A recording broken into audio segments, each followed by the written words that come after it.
Disclaimer: this video is for educational, informational, and entertainment purposes only. The content presented reflects my personal opinions, mathematical simulations, and commentary based on publicly available data. References to specific platforms including Kalshi, Polymarket, or other prediction markets are made solely for commentary, analysis, and fair use, and should not be construed as allegations of unlawful conduct, fraud, or bad faith by any entity. Not financial advice. Nothing in this video constitutes financial, investment, or legal advice. Trading in prediction markets carries significant risk of total financial loss. Always do your own research and consult a licensed professional before making financial decisions. Welcome back to the channel. In this video we're going to talk about prediction markets, more specifically how the math behind them reveal that they are a losing game in the long run. But what are prediction markets? We can think of them as buying shares of yes and no of whether or not an event will happen. So we can think about, will it snow tomorrow on the Alps? And there will be a price for yes and a price for no in cents, and the winner is going to take the dollar, ideally. And the pricing is different because of the likelihood of the event happening has a price and rewards drift from a normal 50-50. And these are prediction markets. Now, the problem with these is that once you lose once, you lose your whole position. The consequence of this is very limited risk management. In fact, the only hedging against risking your whole portfolio on a position would be fractionalizing your positions along different bets. But there is no way to protect a position to going down by a capped percentage point like a stop loss would allow. So let's jump into the math of this. I keep it nice and concise. So I simulated the iteration of the different bets. So we start repeating once, repeating twice, repeating 3 times, all the way to 100. So how many portfolios would survive when we repeat betting X number of times, 1 through 100. The betting odds are not random though. They follow the normal distribution because I want to avoid having 50-50 bets that pay 90-10. I want them more proportional to reality while still have some unusual bets inside. So I did a normal distribution. Picture a 1x1 square with the normal distribution on it. Imagine throwing darts at it, and if it lands under the curve, then the odds are selected based on the value of the x-axis. So we have major distribution of outcomes for the 90% range and less events happening in the 10% range.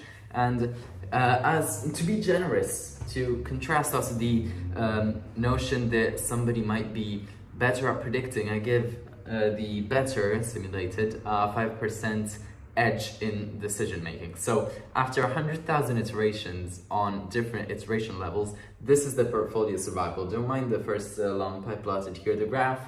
It's just an indexing error. It should start at 100, but then there's the real value descending.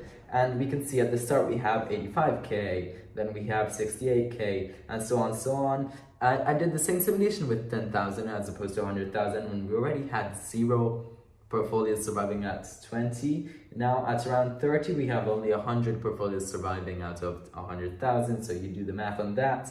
And precisely at 56, 0 survive. At 55, only 1 in 100,000 survive. So to think that you're going to, even with a decisional edge of 5%, let's say you're a very good analyst, very good at predicting stuff. If you repeat this 56 times, you're losing. Now, the way to hedge against this, because this is mainly due to the fact that once you lose everything.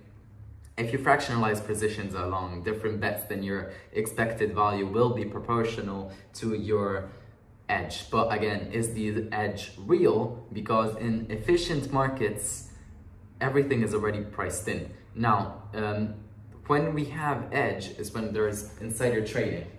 So when we have more information than the other people, and that's illegal. Now, as for 100 iterations, I also have the Monte Carlo here, and it's plotted. We can see a very large jump just before the, I think, 20 iterations. But then again, they go to 0 because we're going all in again, all in again. How many times are you going to win all in? Already after 40, everything is at 0. So while it is true you're going to be speculating on bets in the short term, sure, you can be winning, but on the long term, you are reaching zero. I saw a very funny reel about somebody going to the bank asking for 100,000 to bet against this 90-10. He thought it was so sure that the 90 hit, so he would end up with $1,100. No, $11,000. It did end up happening, but how many times can you repeat that? And is it worth the risk? And the math tells us it's not worth the risk to risk all that money to earn that little with that much risk.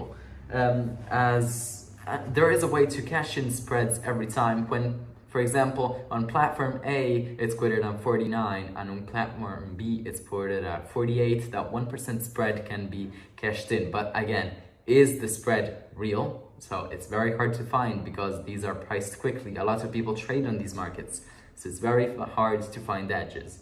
And the second covenant is slippage greater than this spread? Because when slippage is greater than this edge, it's a losing game. So guys, thanks for watching. If you appreciate finance, quant finance and math content, please subscribe to the channel. It really helps me a lot in trying to grow with you guys.